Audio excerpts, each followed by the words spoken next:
You know the world of English is a fun and exciting place to be. I'm so glad you could join us for another lesson.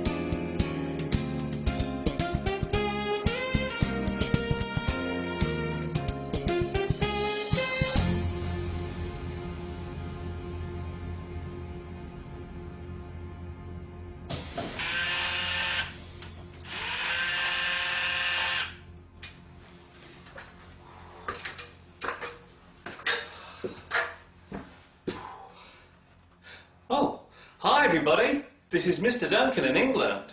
How are you today? Are you okay? I hope so. Are you happy? I hope so. In this lesson, we will look at the changing attitude to the way we use words and how the English language is changing because of this. Be careful what you say.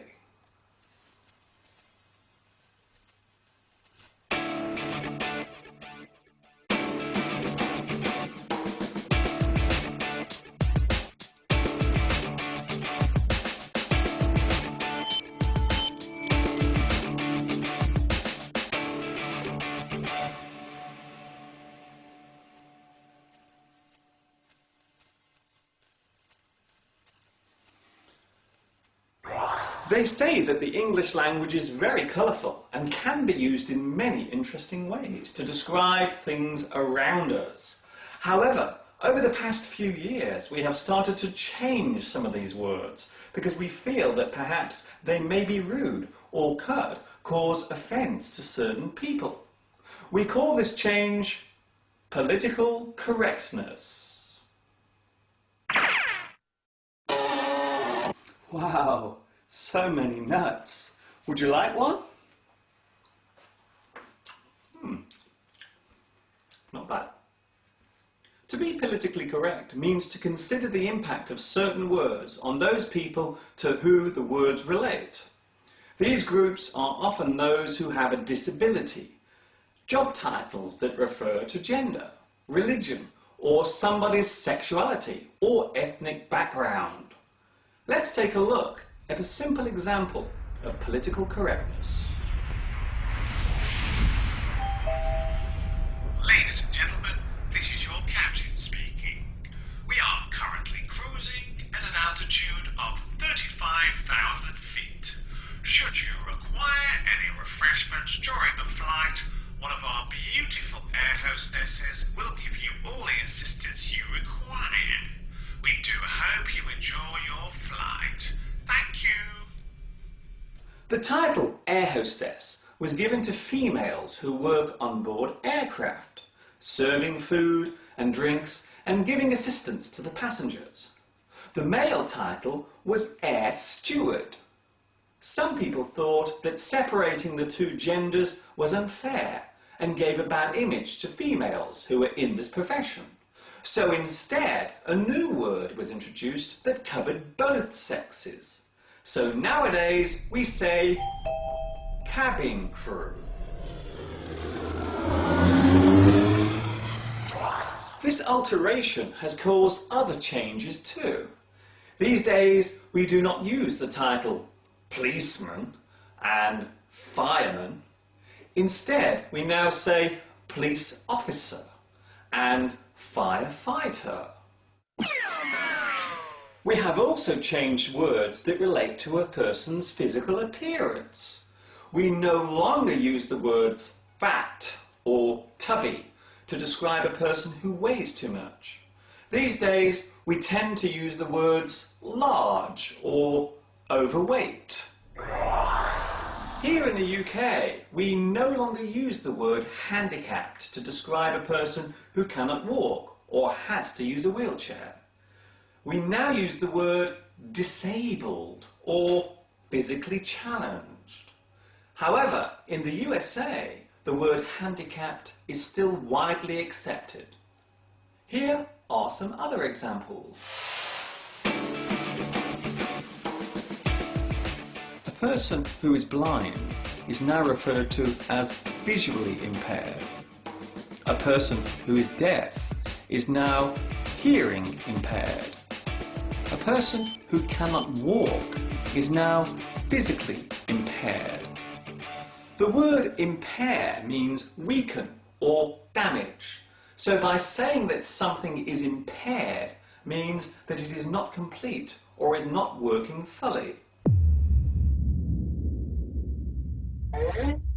Perhaps the most controversial form of political correctness relates to ethnic and racial words, especially when we talk about people from African, Caribbean countries, or those who come from that particular ancestry. It is no longer acceptable to use the word coloured to describe a person of this particular descent. These days, the word black is the politically correct term. However, this has recently caused problems when we wanted to use the word black as a simile or metaphor. It is generally accepted that the word black is often used to show a negative action or a bad action, such as black market, to sell something illegally, black sheep, a bad person in a family, black magic, an evil type of trick, black look, to give someone an angry expression, blacklist, a list of bad things, and blacken, to make something look unattractive.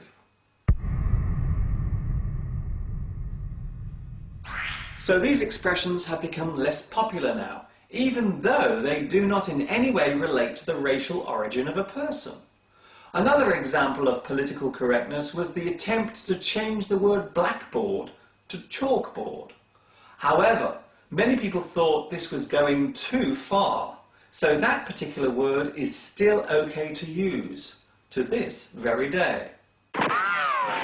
It's a good idea. It's a bad idea. I agree. I disagree. It's wrong. It's okay. It should be stopped. It's all right. I have no problem with it. No worries. It's okay. It should be stopped. I think it's disgusting. Look what I'm having for my tea. Political correctness tends to occur in democratic countries, where freedom of speech is taken as a civil right. In some ways, it is ironic that societies that encourage free speech are the same ones that are also attempting to suppress it. It is also worth noting that being politically correct is not a new thing. In fact, it can be traced back to the early 20th century, during the period of the First World War.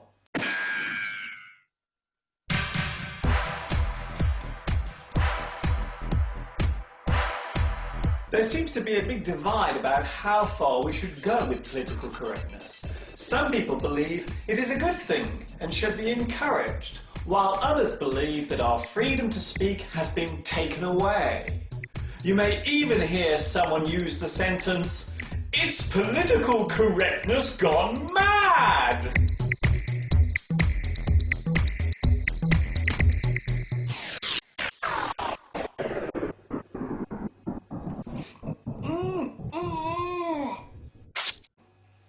Love it or hate it, it seems political correctness is around to stay. Generally, the thought behind it is a good one, and maybe we should try to encourage the positive use of words. But some people think we should be careful not to carry it too far, or allow it to get out of hand or out of control. It is yet another example of how the English language is constantly changing. Whether it is for the better or worse, it's for you to decide.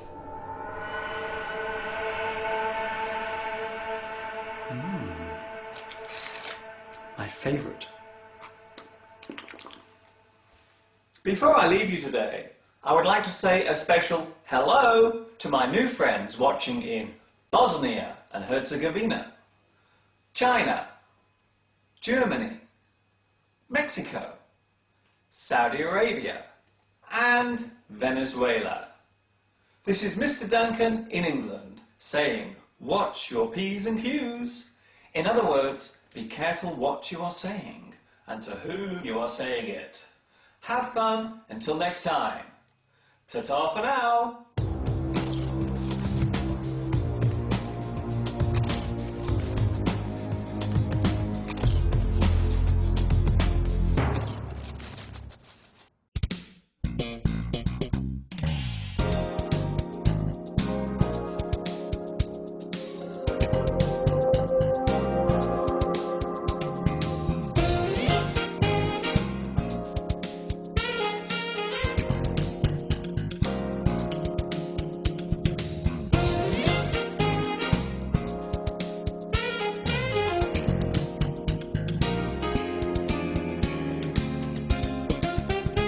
These leather trousers are so hard, I'm taking them off.